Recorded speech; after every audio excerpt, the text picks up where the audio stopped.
parts of a fruit. I hope you all have completed your assignment that I have given in the last class. In the last class we have already discussed about the fertilization. Okay, so already we have discussed about pollination, discussed about the parts of a flower, and already we have discussed about fertilization. So what is fertilization? Let me talk about first pollination. What is pollination? Pollination is the transfer of what? Pollen grains from anther to the stigma of a flower.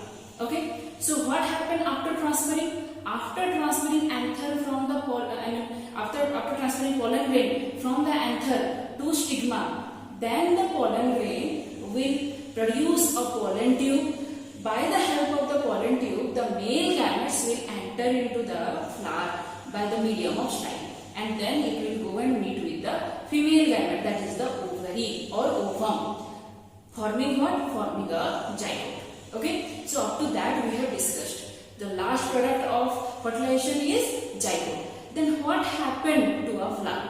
So as I told, after the formation of zygote, all other parts of the flower, that is the sepals, the petals, and the stamens, they all get dry and they come out from the flower. Now what thing is remaining? The ovary along with the ovule. What is remaining? A ovary. Okay, this is the ovary. This style and all, they got dry. Okay, and they came out from the flower. Now we got only the ovary along with a zygote. What? A zygote. Okay, this is the ovary and this is the zygote. Now what happened to the zygote so that it becomes a fruit? Okay, that we will discuss today. So what happened to the ovary? What happened to the zygote? So that we will get a complete fruit. Okay, that is developed from a flower. Okay, so if we will talk about a fruit, then generally a fruit has two parts. That is the seed and the pericarp.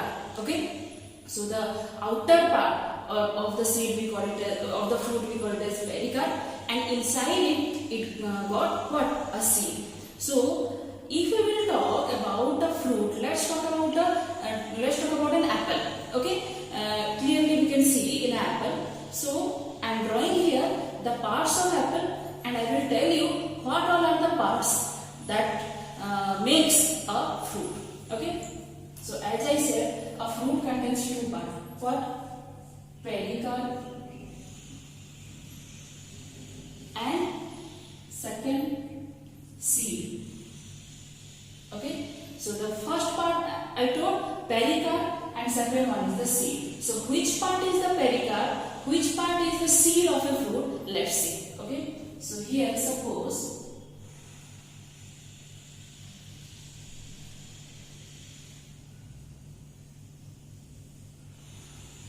this is an apple.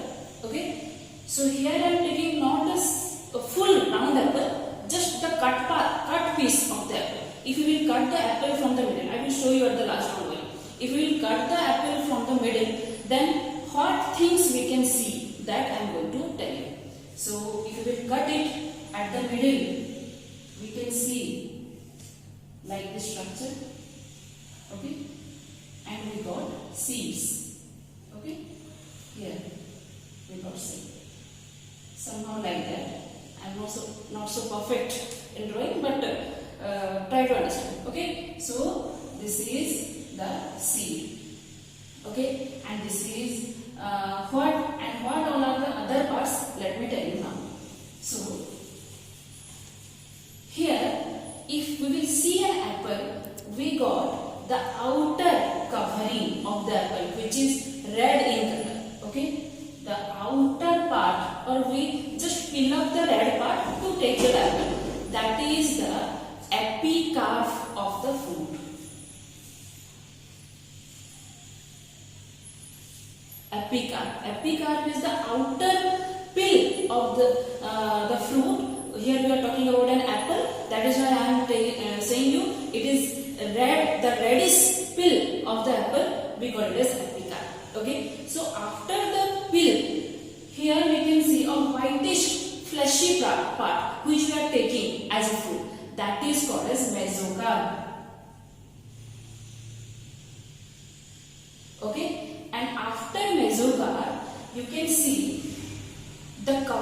seed, there is a smooth, not very hard, but you cannot take it.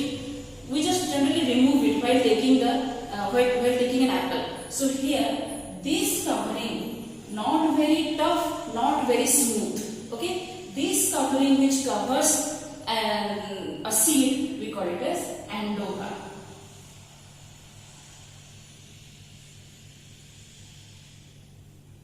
Okay, epicarp, mesocarp, endocarp, and after endocarp we got a seed. Okay, so here I said you pericarp and seed, but now you might be thinking, madam has written this many things, and where is the pericarp? So these three combining we call it as pericarp. Okay, got it now? Again I am repeating. Here I am showing you the parts of an apple. Not only apple, all the fruits contain these parts. So as why I am showing you apple means it will be very easy for you to identify, because all of us generally we are acquainted with apple. We are taking apple as it is very nutritious for our health. Okay. So here when we are talking about an apple, here I am showing you the cut piece of an apple, not a full round apple. Here I am showing you the cut piece of an apple. So if we will imagine an apple, the outer reddish part which we are taking out as a peel, that reddish part we call it as epicarp. That epicarp is otherwise called as fruit coat. Okay, fruit covering of a fruit. Okay, here the bracket I have written. Epicarp is the covering of a fruit. Any of the fruit. You can also take mango. Okay, so any of the fruit, the covering of a fruit which protects the fleshy part of the fruit, that is called as what? The epicarp or the fruit covering or fruit coat. Okay. After epicarp, we can get a fleshy part. The same you can imagine for mango. The yellowish part that we are taking, that is the mesocarp. Mesocarp is generally fleshy in structure, or it may be dry. This part I will tell you. Wait. So mesocarp is present after epicarp, and mesocarp generally stores food. It generally contains nutritions. Okay, that's why we are taking fruits, because it contains a lot of nutrients in it. Okay, why it contains nutrients? Because it will nourish the seed. Okay, the seed will be nourished. The seed when babies are inside mother womb, from where they are taking food?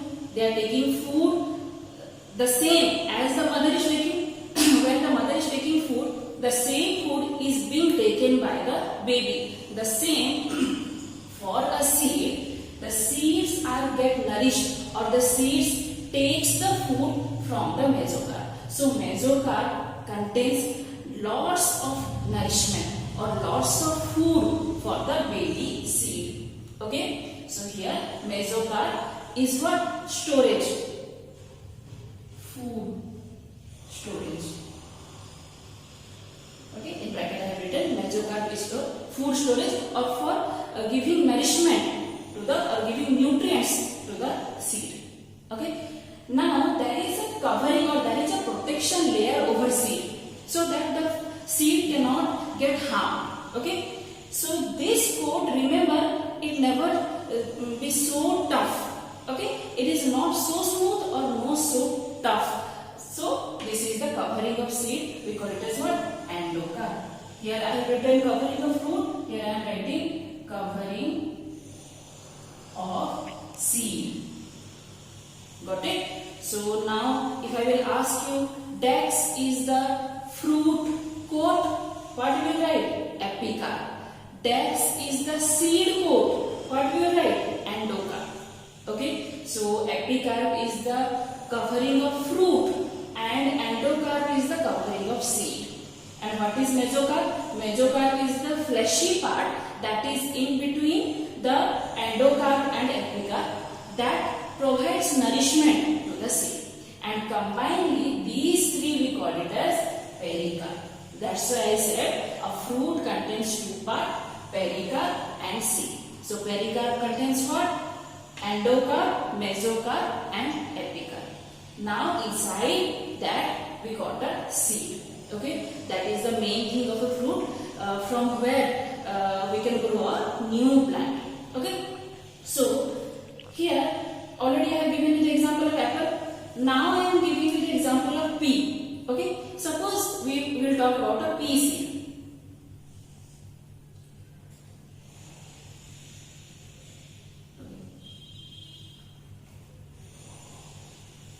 Like this, suppose here we got the pea seed inside. Okay, so here we can see the outer peel that you are taking out, that is actually its pericarp. Then you will ask, madam, that is the epicarp. No, that is the combination of epicarp, mesocarp and endocarp. But it is not fleshy as in apple. Okay, again I am saying, if you will compare an apple and a pea seed or a pea, okay, so here we can see the pea that we are consuming, this is the seed, and the outer peel that we are taking out, that is the pericarp. So here in these kind of fruits or vegetables, the pericarp is dry or it is not so fleshy. Why? Because the mesocarp is totally consumed by the seed. Okay, here in apple we can see there are lots of fleshy parts, or in mango we can take the fleshy part, but in pea we cannot get the fleshy part, that is we cannot get the mesocarp. Why? Because these baby seeds, they have taken the full mesocarp.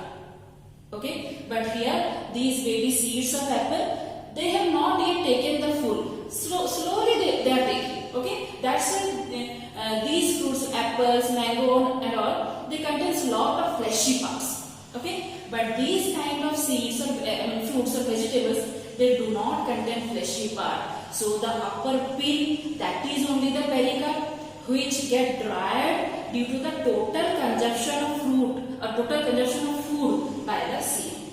So these kind of fruits are called as fleshy fruits, and these kinds of fruits or vegetables we call it as dry fruit. Okay, we can also take an example of walnut.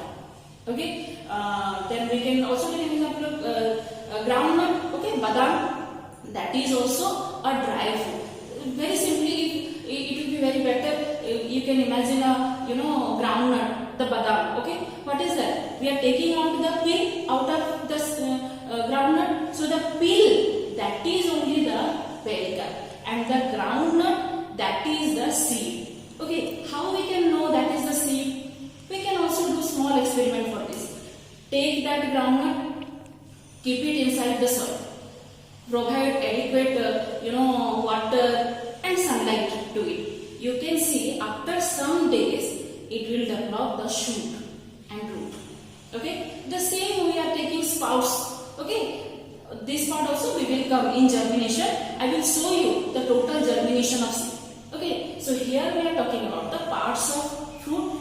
Again I am repeating the parts of fruit. Do not get confused, it is very simple. A fruit contains two parts, that is the epicarp, that is the pericarp and seed. Okay, pericarp is the combination of epicarp, mesocarp and endocarp.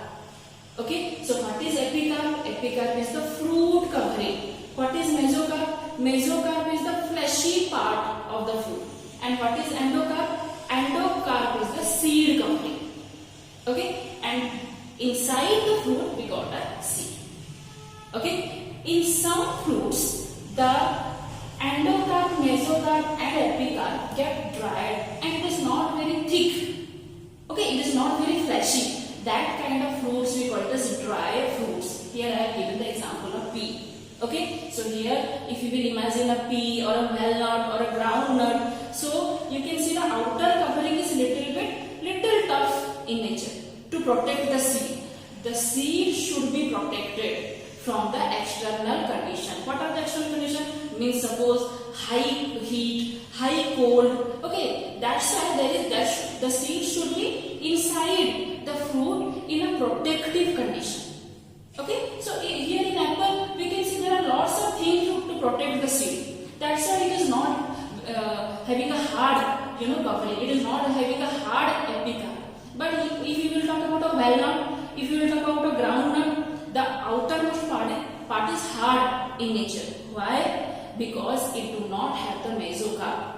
The seed consumes the mesocarp totally. It takes the nourishment totally. Okay, and that kind of fruit we call it as dry fruits. So here you can compare these two. I will show you also. So this is a fleshy fruit and this is a dry fruit. Remember, in fleshy fruits the mesocarp is remain in the fruit. It is not totally consumed by the seed. But in dry fruits, the seeds, they have consumed the mesocarp fully. Here I have written, can you see? Food storage. What is the work of mesocarp? Mesocarp helps in storing food. So these foods, if consumed by the seed in little amount, we got a fleshy fruit. If that mesocarp is consumed by the seed totally, we call it as what? A dry fruit. Okay, so we can compare a fleshy fruit and a dry fruit. These are the parts of a fruit. Again, it is very simple. Again, go through it. Again, go through your book. Again, you can get it or find it very simple. So it got pericarp and seed. This is the fleshy fruit. This is the dry fruit. So I will show you the parts of fruit by dissecting an apple. Okay, I will show you also on a dry fruit. There again we will have we will get the topic very clearly. So next topic we will discuss in our next.